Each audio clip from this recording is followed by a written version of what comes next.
mahru nisa'iha, bahwa yang berhak, bahwa si wanita ini berhak ya mendapatkan mahar misal, berhak mendapatkan mahar misal. Dan ini juga pendapat beberapa kalangan fuqaha di mazhab Hanafiyah dan Syafi'iyah. Nah, jadi ini masalah yang pertama.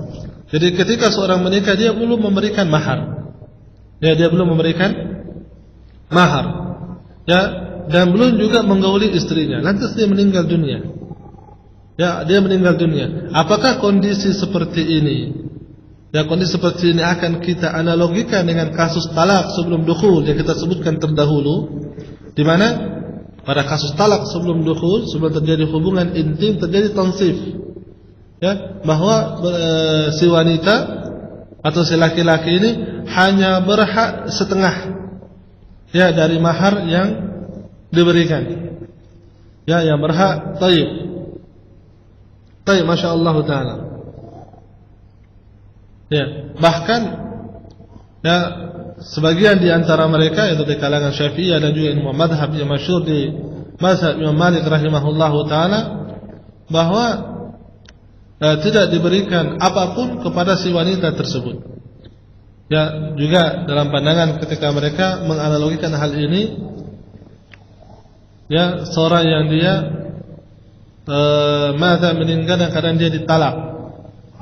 Ya, karena menganalogikan orang yang meninggal dengan seorang yang ditalak, karena anggapan bahwa seorang yang ditalak sebelum dukhul atau seorang wanita yang ditalak sebelum dukhul tidak berhak atas apapun juga. Tidak berhak atas apapun juga, kata mereka, serupa dengan seseorang yang dia ditinggal mati oleh suaminya sebelum dukhul. Karena intinya terjadi al-firaq.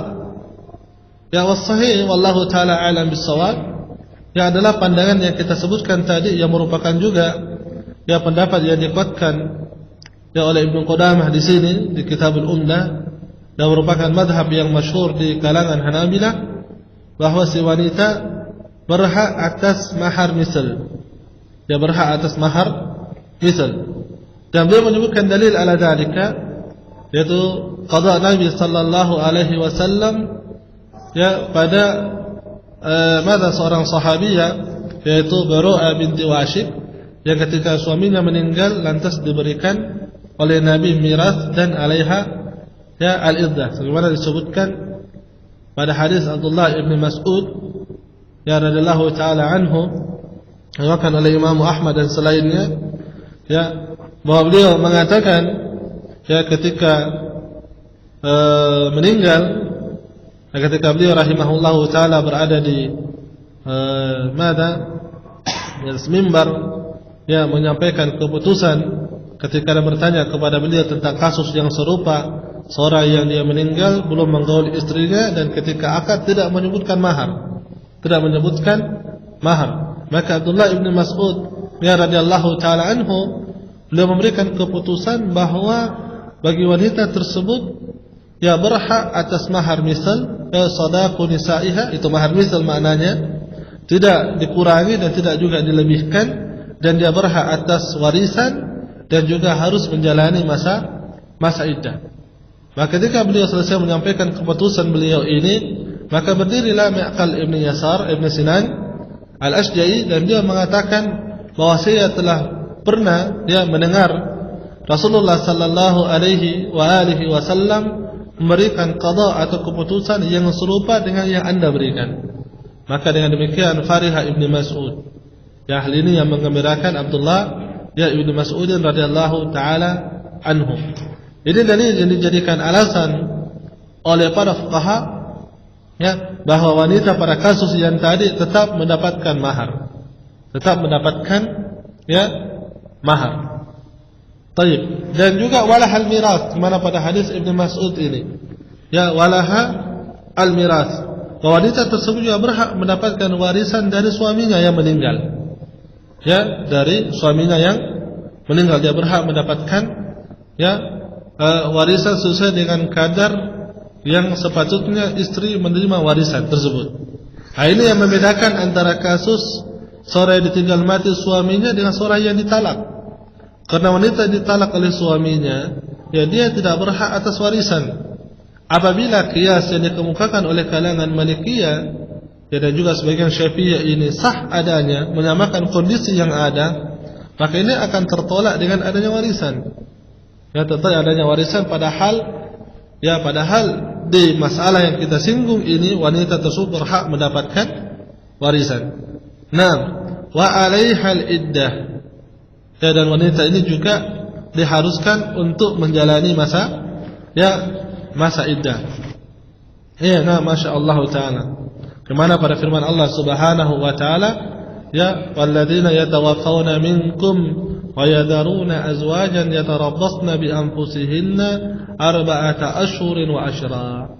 Bahwa apabila kalian ini atau ada di antara kalian yang wafat dan meninggalkan istri-istri kalian, maka wanita-wanita atau istri-istri ini yang ditinggal mati oleh suaminya, maka dia harus menjalani masa iddahnya selama 4 bulan 10 hari. Selama 4 bulan, ya 10 hari ini masa iddah bagi wanita yang ditinggal mati oleh suaminya. Tetapi ya pada kasus di mana wanita tersebut belum hamil. Apabila wanita tersebut dalam kondisi hamil, maka masa iddahnya sampai dia melahirkan si anak. Ya, kemana pada ayat yang lainnya disebutkan tentang ulatul hamlin wa ulatu ahmali. Ya. Tadi dan wanita-wanita yang hamil, ya masa iddah mereka sampai mereka melahirkan anak-anak mereka. Dan antara kedua hadis ini, kedua ayat ini terjadi umum wa khusus min wajhin. Ya, terjadi pemaparan konteks dalil, ada yang berlaku secara umum pada satu sisi bersamaan dia juga khusus, spesifik. Ya, sementara yang ayat yang lainnya juga serupa.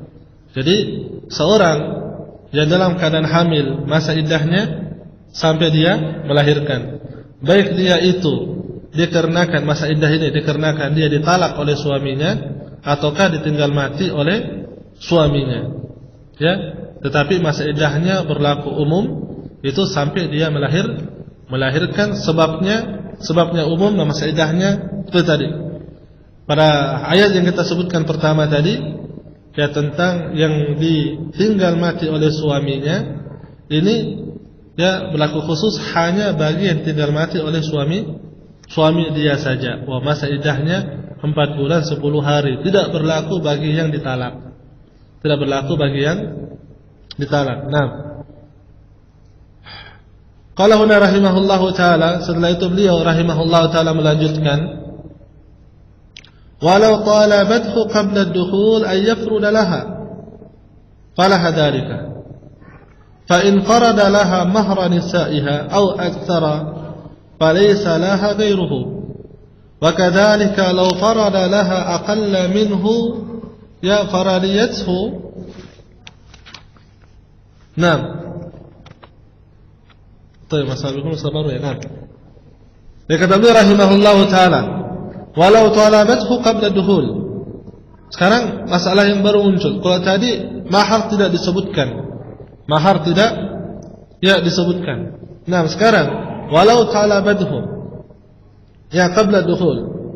Apabila si wanita ini meminta mahar sebelum dukhul, ya qabla dukhul, ya ayyafruda laha falaha dzalika. Apabila dia meminta mahar sebelum terjadi hubungan intim, maka si wanita itu berhak atas hal tersebut. Falaha dzalika. Ya. Tayyib, fa in farada laha mahru nisaiha aw aktsara, falaysa laha ghairuhu. Apabila laki-laki ini telah menetapkan mahar bagi si istri sesuai atau setara dengan nilai mahar misal, ya itu mahar yang diberikan kepada kerabat wanita tersebut, setara atau lebih banyak, falaysa laha ghairuhu, maka wanita ini berhak atas apa yang disampaikan oleh si laki-laki. Ya, jadi ketika terjadi pernikahan, misalnya ma'ruf pada suatu negeri, maharnya misalnya 10 juta, misalnya itu mahar misal yang berlaku. Dan mahar misal ini juga berlaku bagi saudari-saudari si wanita. Ketika terjadi pernikahan, si laki-laki menaikkan mahar misalnya dan mengatakan bahwa saya berikan kamu misalnya 2 kali dari mahar misal. Ya, si wanita berhak atas mahar yang disebutkan oleh laki-laki tersebut. ya berhak atas mahar yang disebutkan, tidak ada yang lain. Ya, dan apabila sudah terjadi akad pernikahan dan sudah terjadi dukhul, si wanita tidak memiliki pilihan kecuali akan meminta dari si suami tadi sesuai dengan apa yang disebutkan. Ya, falaysa laha ghairuhu. Wa kadzalika law farada laha aqalla minhu faradiyatuhu. Demikian halnya juga apabila si laki-laki ini menyebutkan mahar kurang dari mahar misal, faradiyatuhu. Ya, dan ini terjadinya masa sebelum dukhul. Ya, isyarat Khalil Nabi rahimahullah taala sebelum terjadinya ya dukhul. Naam, taib faradiyatku dan wanita tersebut ridha. Ya, maka ini juga si wanita berhak atas hal tersebut dan si laki-laki hanya memberikan sesuai dengan apa yang dia sampaikan kepada istrinya. Nah, ikhwanna jami'an. Jadi perhatikan di sini. Jadi masalah ini ada beberapa hal yang perlu ya diperhatikan ya terkait dengan pemberian mahar. Ya, terkait dengan pemberian mahar. Ya, terdahulu kita singgung tentang mahar al-musamma. Itu mahar yang disebutkan pada akad pernikahan. Dan ini ulama boleh dikata tidak ada khilaf di kalangan ulama bahwa mahar yang berlaku adalah mahar yang disebutkan di saat terjadinya akad pernikahan. Pada yang kedua berbicara tentang mahar misal. Ya, bahwa mahar misal adalah mahar yang diberikan setelah akad di mana mahar ini tidak disebutkan jenis dan kadarnya di saat akad. Nah, sekarang dalam pemberian mahar misal tadi ada beberapa kondisi. Kondisi pertama sudah kita terangkan. Apabila sebelum pemberian mahar misal si laki-laki meninggal atau si wanita meninggal. Jelas ya? Iya, maka berlaku mahar misal. Berlaku mahar misal dan hanya ini yang patut diminta oleh si wanita. Dan bagi ahli waris laki-laki bila mana laki-laki ini meninggal, ahli warisnya harus mengeluarkan dari harta laki-laki mahar misal. Nah, dan apabila si istri yang meninggal lebih dahulu, maka ahli waris si istri dia akan menagih sesuai dengan mahar misal kepada si suaminya yang masih hidup. Seperti itu. Nah, sekarang kondisi yang kedua, ya bahwa mahar misal ini masih berada di zimmah. Ya, mahar misal ini berada pada zimmah, ada pada tanggungan si laki-laki, namun terjadi sebelum dukhul. Sebelum dukhul, ya laki-laki tersebut menyampaikan kepada istrinya bahwa nanti bahwa mahar misal yang mahar yang saya berikan 2 kali dari mahar misal. Ya, 2 kali dari mahar misal sebelum dukhul, maka sudah berlaku, selesai. Jelas ya? Nah, ya, halat yang kedua, ya ketika sebelum dukhul, ya si laki-laki menyebutkan maharnya. Mungkin ketika akan dia malu, ya karena banyak orang dia tidak mau sebutkan maharnya, karena dianya sedikit misalnya, kurang dari mahar misal. Ketika sudah berdua dengan istrinya sebelum dukhul dia katakan, ya maharnya sekian, kurang dari mahar misal. Dan si wanita ridha. Si wanita dia ridha. Artinya ridha dan dia ma'ata sallamat nafsaha. Artinya dia meridhakan dirinya untuk berhubungan dengan suaminya dengan mahar yang disebutkan tadi. Padahal maka si istri hanya mendapatkan sesuai dengan mahar yang disebutkan. Ini disebut oleh beliau rahimahullah di masalah ini. Masalah yang ketiga, ya masalah yang ketiga, apabila si istri tidak ridha. Ya, apabila si istri tidak ridha. Jelas sampai di sini? Nah, tidak ridha. Jadi ketika si suami menyebutkan mahar, ya setelah akad, yaitu mahar misal tentunya, sebelum dukhul disebutkan saya cuma sanggupnya sekian, itu sudah tidak ridha. Maka si laki-laki menanggung besar mahar misal tadi. Ya, menanggung besar mahar misal tadi, karena si wanita tidak ridha dengan mahar yang disebutkan oleh laki-laki sebelum terjadinya dukhul. Jelas? Nah, sekarang masalah berikutnya, apabila terjadi dukhul. Ya, apabila terjadi dukhul. Ya, apabila sudah terjadi hubungan intim sementara mahar belum disebutkan sebelumnya, ya, dan belum ada kesepakatan antara suami dan istri, maka berlaku mahar nisaiha.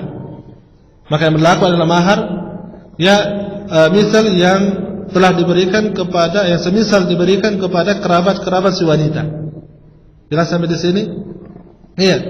Dan jikalau si wanita ini misalnya menyanggah, ya ketika sudah terjadi jima, si laki-laki mengatakan ternyata mahar misalnya nilainya nggak begitu besar. Si istri mana tidak, saya minta lebih dari itu, 2 kali atau 3 kali mahar misal.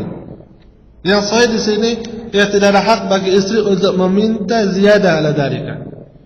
Ya tidak ada hak bagi si istri untuk meminta nilai tambah dari mahar yang diberikan, kecuali tentunya apabila si suami yang menambahkan. Ya kecuali si suami yang menambah. Jelas sampai di sini ikhwanna. Ini masalah yang terkait dari furu' pembahasan tentang mahar. Nah, dan ana singgung lagi ya terkait dengan masalah dukhul yang dimaksud. Ya dukhul yang dimaksud ya, yang penafsiran madhabul Imam Ahmad rahimahullahu taala, dukhul yang dimaksud bukan jima' mujarrad. Bukan hanya sebatas jima, tetapi ketika si laki-laki tadi sudah berdua bersama istrinya, dan di mana ketika mereka berdua itu amkana, ya dengan khalwat ini, ya dengan khalwat ini sudah memungkinkan terjadi hubungan, ya maka itu sudah dianggap dukhul, ya. Tidak perlu ini hukum asalnya seperti itu berlaku. Ketika seorang dia menikah dengan wanita, lantas dia masuk ke kamar si wanita dan berapa jam di kamar, lantas dia keluar. Ya, dia keluar dan dia mentalak istrinya misalnya. Ya, dia mentalak istrinya. Maka kita anggap bahwa dia mentalak sebelum atau setelah dukhul? Setelah dukhul. Kalau si laki-laki bisa mengatakan, saya demi Allah belum menggauli istri saya, misalnya, kita tanyakan kepada si istri tadi, benar atau tidak?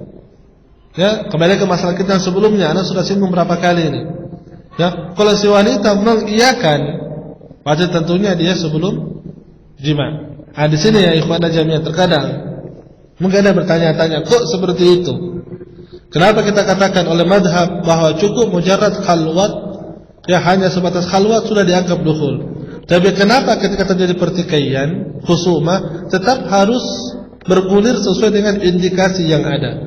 Dan ini tentunya sejalannya dengan kaidah yang diberlakukan oleh para ulama atau para fuqaha, bahwa benar pada kondisi tanpa adanya indikasi yang ada, tanpa adanya kondisi-kondisi tertentu yang mengikat, hukum berlaku sesuai dengan hukum asal. Ya, dan hukum asal yang dipegang. Di mana hukum asal di sini, ya khalwat yang memungkinkan adanya jima itu sudah dianggap dukhul. Wadahana? Nah, tetapi apabila ada kondisi tertentu yang kita anggap ini sebagai yang zahir, yang distilahkan fuqaha dengan nama istilah zahir, maka hukum yang zahir itu lebih didahulukan daripada al-asal. Ya, karena zahir itu kata mereka naqilun anil asal, dan naqil dari asal selalu muqaddam dari al-asal. Jadi makanya ketika terjadi khusuma, ya kita lihat kalau tidak ada pernyataan sepihak dari istri, penyanggahan dari istri, kita katakan mana? Kembali kepada hukum asal. Ya, ingkarnya si laki-laki tidak diterima, asal dia sudah khalwat. Tetapi apabila terjadi khusuma, kita katakan, kita lihat qara'in yang ada, kita lihat indikasi yang ada. Wallahu ta'ala a'la wa ahkam bis-shawab. Iya. Nah, apabila sudah terjadi dukhul, ya, dan si wanita mengiyakan, maka tentunya si laki-laki hanya berhak mendapatkan setengah dari mahar. Sejalan dengan firman Allah Subhanahu wa taala, wa in talaqtumuhunna min qabli an tamassuhunna wa qad faradtum lahunna fariidah fa nisfu ma faradtum.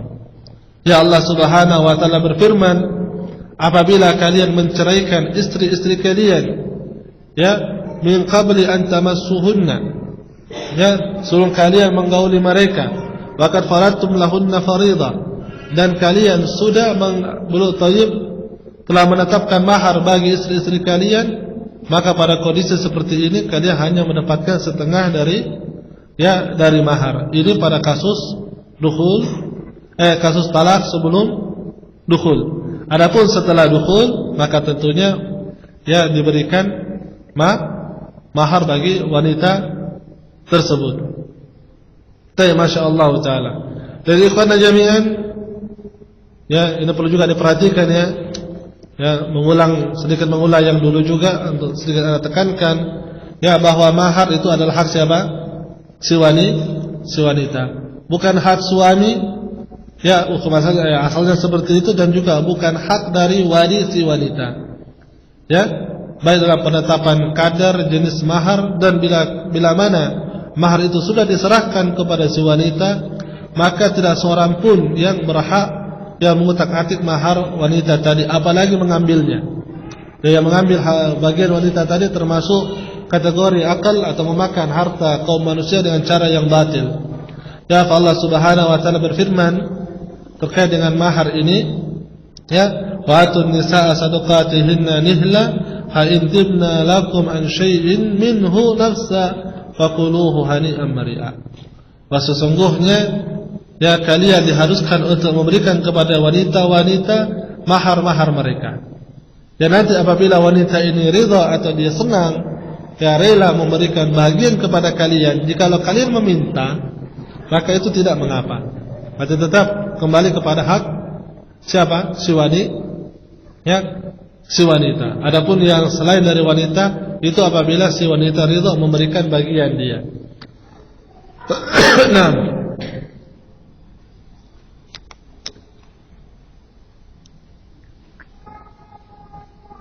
sudah juga diperhatikan dengan bahasan kita yang sudah berlalu, ya, bahwa wanita memiliki maharnya dia, ya, itu sejalan dengan akad. Ketika sudah terjadi akad, dia sudah memiliki mahar. Tetapi nanti dia akan memiliki mahar itu utuh apabila sudah terjadi hubungan intim. Ya, sudah terjadi hubungan intim. Kemarin kita terangkan terdahulu, kalau dia ditalak maka diserahkan setengah, ya, setengahnya. Baik, Masya Allah ta'ala.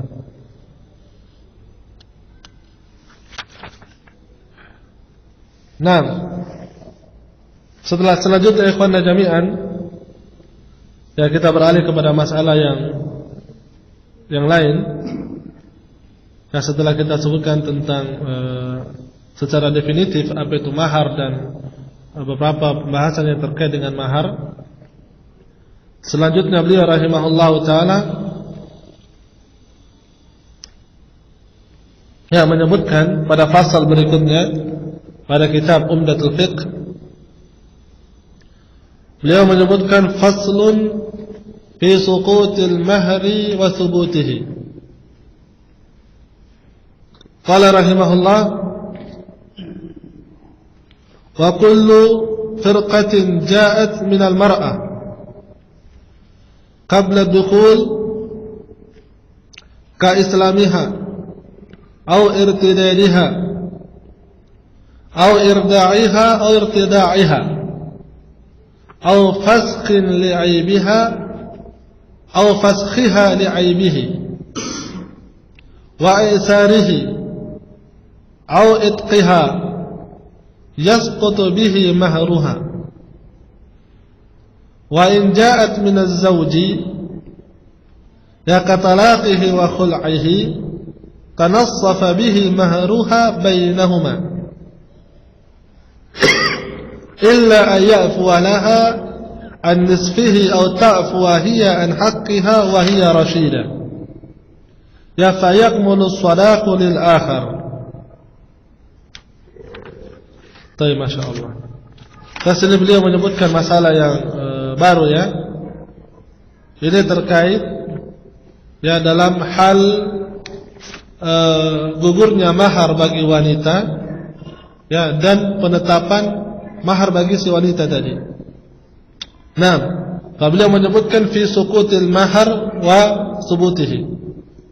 Jadi pasal terkait dengan, ya, gugurnya mahar. Jadi kapan mahar itu gugur dari wanita? Jadi maksud sini suqut yaitu tentunya qabla al-qabd, ya, qabla atau ba'da al-qabd. Dimaksud dengan suqut di sini itu setelah si wanita itu memegang atau sudah terjadi peralihan pemberian mahar, barulah nanti dianggap itu kata suqut. Ya, seperti kalau kita katakan misalnya suqutul fardhi shalah, itu setelah berlakunya hukum fardu salat. Ya, itu makna sukut. Ini perhatikan, ini ibarat ya yang sering muncul di kalangan fuqaha, kata sukut.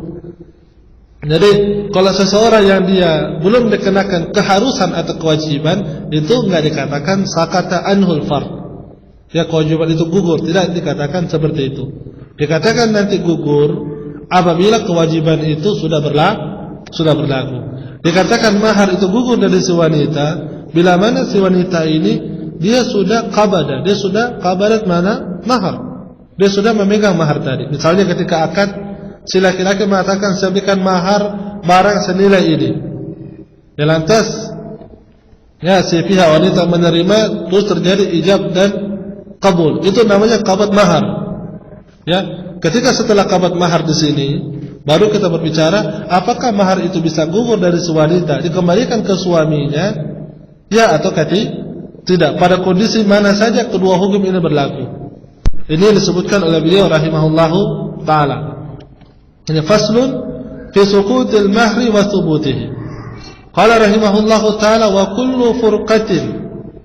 Ya, maksudnya di sini furqah firaq. Ya, setiap bentuk ya di mana si suami dan istri itu berpisah. Suami dan istri berpisah, ja'at minal mar'ah. Di mana berpisah dikarenakan sebab si wanita. Ya, dikarenakan sebab ya si wanita qabla dukhul. Di sini ada dua hal perlu diperhatikan. Bahwa yang akan beliau uraikan yang pertama yaitu perpisahan antara suami dan istri karena sebabnya wanita itu sendiri. Yang kedua belum terjadi jima, belum terjadi hubungan.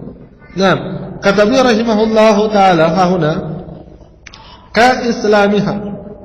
Misalnya, ya si wanita itu memeluk agama Islam. Ish mana hada? Maknanya, apabila mereka dalam kondisi misalnya di awal mereka ahlul kitab, mereka menikah. Ya, mereka ahlul kitab menikah. Ya, sejalan dengan waktu si istri mendapatkan hidayah lantas memeluk Islam. Memeluk Islam. Maka pernah kita terangkan terdahulu pada bab nikahul kuffar, pada kondisi semacam ini harus fasakh. Harus dipisah antara si suami dan si istri. Jelas ya? Baik. Kalau suaminya memeluk Islam setelah itu, apa terjadi?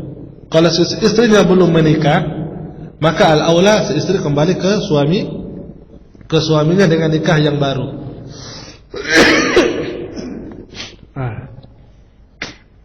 Iya. Yang pertama ka islamiha au irtidadiha. Kondisi sebaliknya. Mereka berdua muslim, lantas si istri ini dia murtad. Si istri murtad, maka ini juga wajib madzhab fasakh.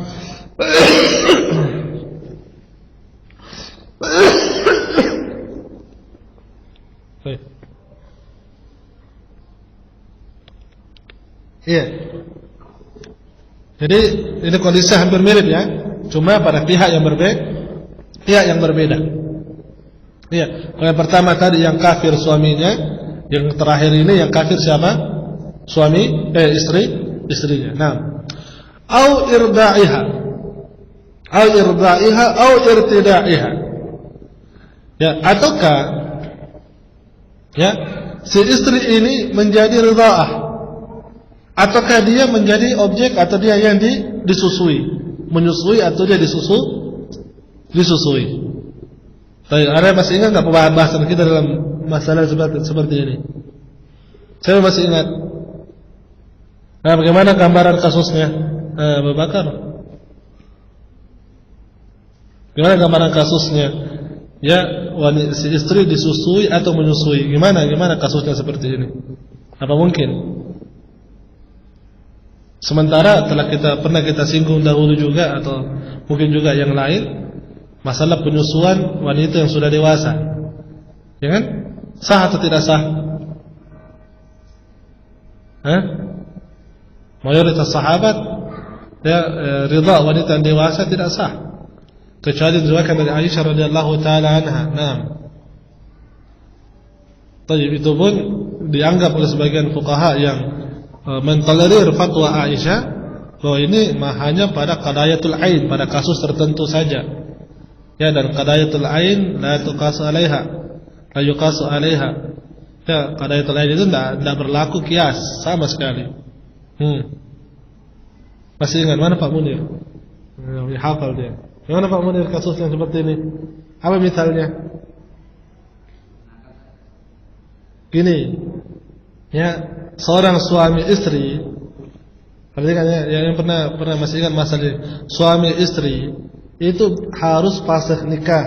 Salah satu diantaranya karena sebab si istri ini menyusui atau disusui. Apa maknanya ini? Anda pernah sebutkan bahwa sebab penyusuan suami dan istri bisa dipisah.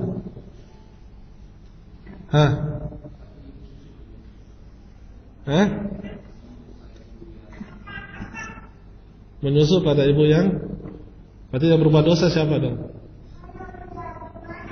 Ya, yang berbuat dosa laki-laki. Kenapa dia menikahi dua orang bersaudara, saudara susuan? Saya nggak bicara seperti itu. Nah, jadi dia nikah dalam kondisi nikah yang sah, tapi pada kondisi tadi dia harus dipisahkan. Siapa yang ingat? Antum ya Zakar?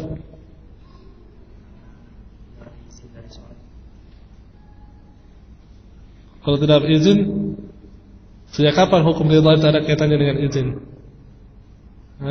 Kalau antum punya istri misalnya ya punya istri, tanpa izinnya antum dia susui anaknya orang, jadi mahram antum enggak? Antum enggak izin, atau enggak niat? Dan innamal a'malu binniyat. Berlaku enggak hadis itu? Enggak berlaku kan? Niat tidak niat, izin tidak izin tetap jadi mahramnya antum. Nah, jadi pada masalah kita, subhanallah, Anda nggak tahu ya apa yang masalah yang kemarin kita sebutkan beberapa furu pembahasan ini ditangkap atau tidak sebenarnya? Ya, pada kasus yang seperti ini memang jarang terjadi. Ya, kasus ini jarang terjadi. Cuma ya, ikhwana jami'an ya, ini nggak apa-apa tuh untuk kita ini muhasabah dari kita masing-masing ya. Pembelajaran fikih bukan hanya sebatas melihat pendapat yang rajih ya terus diamalkan. Ya itu natijahnya itu akhirnya namanya. Akhir dari pembahasan fikih. Dan akhir pembahasan fikih ini yang melihat yang rajih lantas diamalkan itu berserikat ya antara seorang yang alim, seorang talibul ilm dan seorang awam.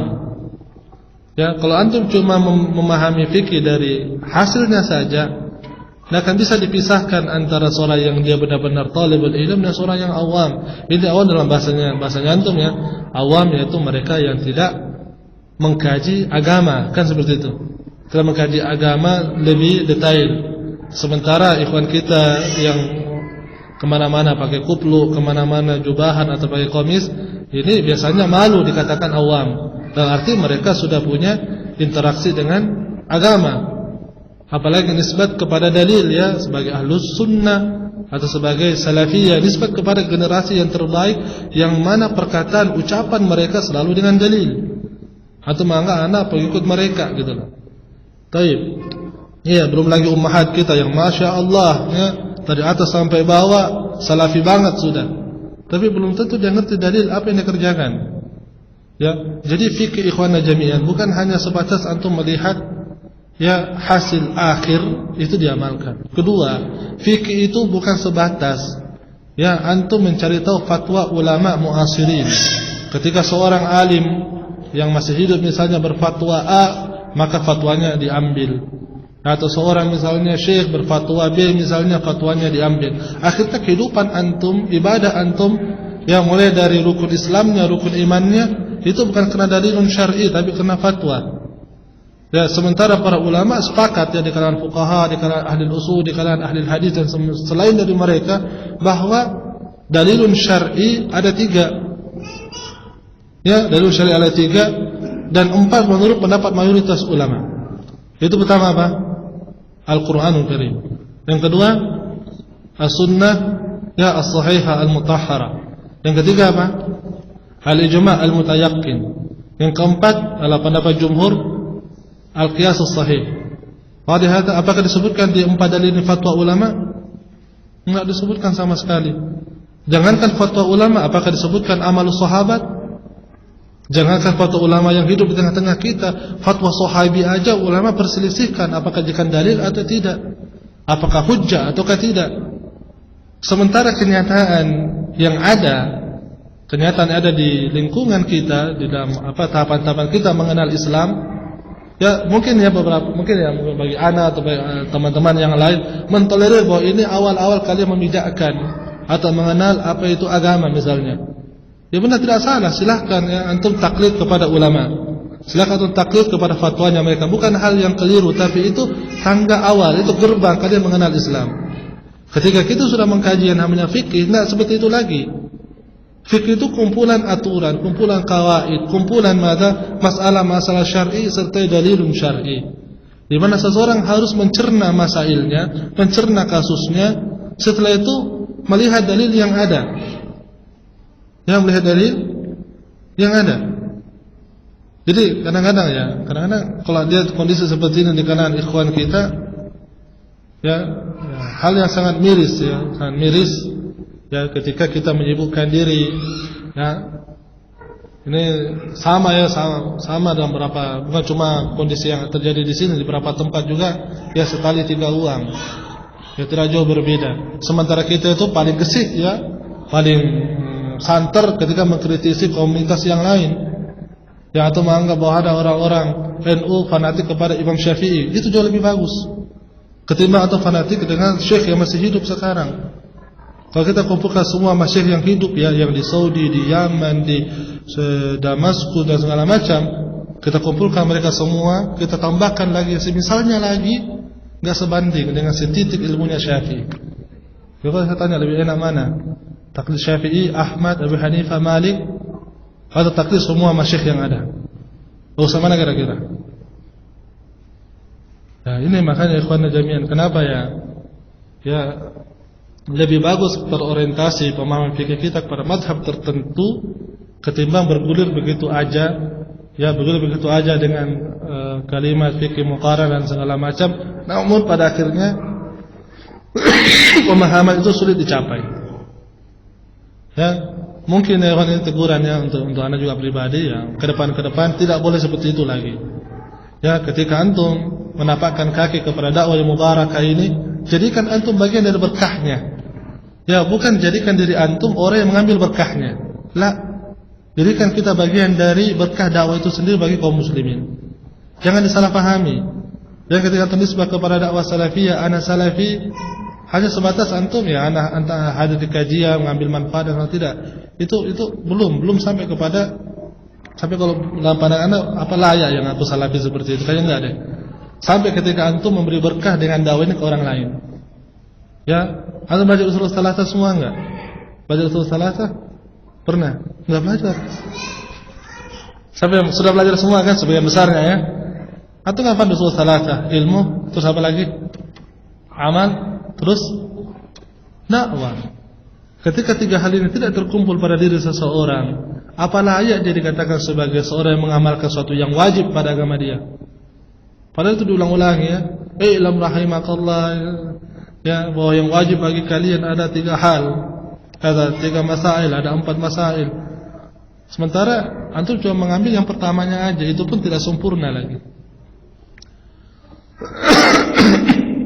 Ya, Masya Allah ta'ala. Ya, apa yang anak keluar dari ini, dari jabaran kita ya.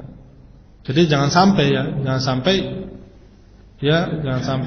ketika kita mengkaji pembahasan, tidak hanya pembahasan fikih ya, masalah akidah juga begitu ya, masalah akidah, masalah akhlak, masalah adab, jangan masalah-masalah tidak penting atau fokus berlebihan. Yang ulama-ulama tidak dulu nggak fokus masalah itu berlebihan. Iya. Tapi Masya Allah, la haula wala quwwata illa billah. Kita lihat di pembahasan kita ya. Kalau rahimahullah taala Jadi wa kullu furqatin ja'at minal mar'ati qabla ad-dukhuli ka islamiha aw irtidadiha aw irda'iha aw irtida'iha. Jadi di sini dimaksud dengan menyusui atau disusui. Ya, yang terjadi pada si istri ini dimaksud, misalnya apabila si istri dari suami ini dia menyusui seorang anak, ya, seorang yang belia, yang notabene anak tersebut atau si wanita ini itu adalah istri muda dari suami. Karena mengambil misal seperti ini, ya. Jadi ketika dia nikah, dia 4 istri misalnya. Istri yang pertama, ya usianya sekian. Istri yang terakhir dia masih belia, masih menyusu. Lantas yang istri tua menyusui yang muda. Maka ini namanya irda'iha. Irtidaiha sebaliknya. Ya, sebaliknya. Jadi pada kondisi seperti ini, ya al-fasakh disebabkan karena si wanita. Jadi ka islamiha au irtidadiha au irda'iha au irtida'iha au fasqin li aibiha au fasqiha li aibihi. Ya, atau terjadi fasakh karena adanya aib pada si wanita tadi. Ada aib yang ada pada si wanita, dan aib yang dimaksud di sini adalah uyub yang mu'tabar. Ada aib yang benar-benar menjadi sebab seseorang itu terhalangi dari apa? Yang maksud dari pernikahan. Ya kan? Jadi aib yang dimaksud yaitu aib yang menghalangi seseorang memenuhi maksud pernikahan. Dan maksud pernikahan ada beberapa yang juga disebutkan oleh para fuqaha kita. Di antaranya mada? Anak dan mada? Hubungan intim. Jadi apabila dua hal ini karena adanya aib pada si wanita, ya tidak mungkin kan terjadinya hubungan intim dengan aib apa saja. Terakhir kita dulu sebutkan ada beberapa aib, tapi yang sahih bahwa aib ini tentunya berjalan dengan kondisi yang berkembang dari waktu ke waktu. Ketika suatu penyakit muncul misalnya, ya, yang mana penyakit ini tidak dikenal sebelumnya di zaman terdahulu, namun aib ini penyakit itu menghalangi seseorang mencapai maksud pernikahan. Ya, baik. Nah, ya baik itu mada dalam masalah mendapatkan anak atau jima. Ini aib yang ada pada wanita, ataukah aib yang ada pada laki-laki? Ya, aib yang ada pada laki-laki. Sekarang ada soal. Ya, disebutkan oleh beliau rahimahullahu taala, ataukah fasqun nikah karena aib yang ada pada wanita? Ini benar, ini sebab kena siapa? Sebab kena siapa? Si wanita. Ya kan? Sekarang beliau sebutkan au fasqiha li aibihi. Atau wanita meminta fasakh karena aib yang ada pada siapa? Suami. Saya ada yang bertanya, kok bisa? Kalau yang pertama jelas kita bisa paham, ya, bahwa sebab pemisahan ini karena aib yang ada pada wanita, sebabnya karena wanita. Kalau yang kedua sebabnya dari siapa? Laki-laki karena ada sebabnya, lantas si wanita minta fasakh. Kok dimasukkan masalah ini sebagai sebab yang juga dibebankan kepada wanita? Kenapa bisa demikian? Nah, siapa yang masih ingat? Kembali ke masalah terdahulu, masalah fasakh, masalah uyub fi nikah.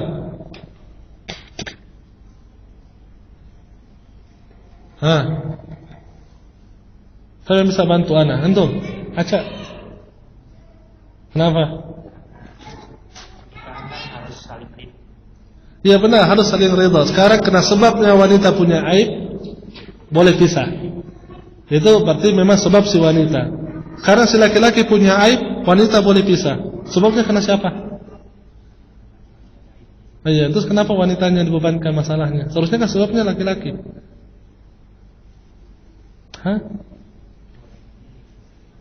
Karena siapa yang boleh memilih? Hasanta. Iya, anda pernah terangkan dalam masalah apa? Masalah uyub terdahulu, ya.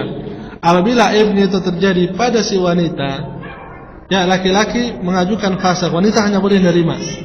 Ya, hanya boleh menerima. Ketika aibnya itu ada pada laki-laki, si wanita boleh melanjutkan. Si wanita boleh melanjutkan pernikahan, ya atau tidak? Tapi si wanita ini juga boleh mengajukan fasakh karena adanya aib pada siapa? Laki-laki berarti tetap sebabnya fasik kepada siapa?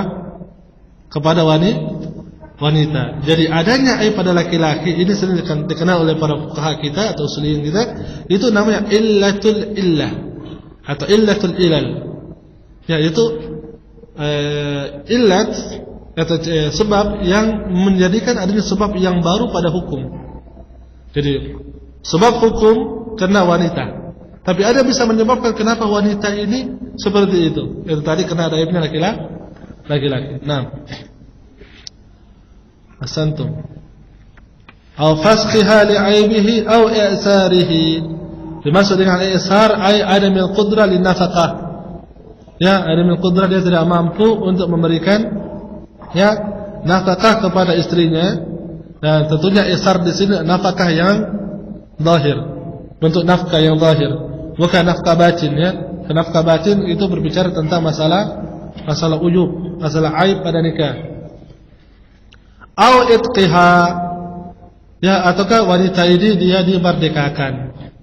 Ya, ini juga disebutkan tadi kepada masalah nikahul amah, ketika dia dibebaskan, ya maka si wanita ini berhak memilih antara lanjut atau tidak. Qala rahimahullah taala yasqutu bihi mahruha.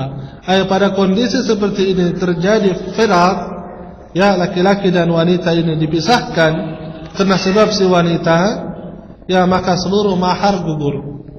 Ya. Ya, seluruh mahar ya gugur, si wanita itu tidak berhak mendapatkan ya mahar yang dikembalikan kepada suaminya. Ya, naktafi lahuna ikhwana jami'an. Kita lanjutkan insyaallah di pertemuan berikutnya ya, penjelasan tentang bab ini. Ya, subhanakallahumma bihamdik asyhadu an la ilaha illa anta astaghfiruka wa atubu ilaik.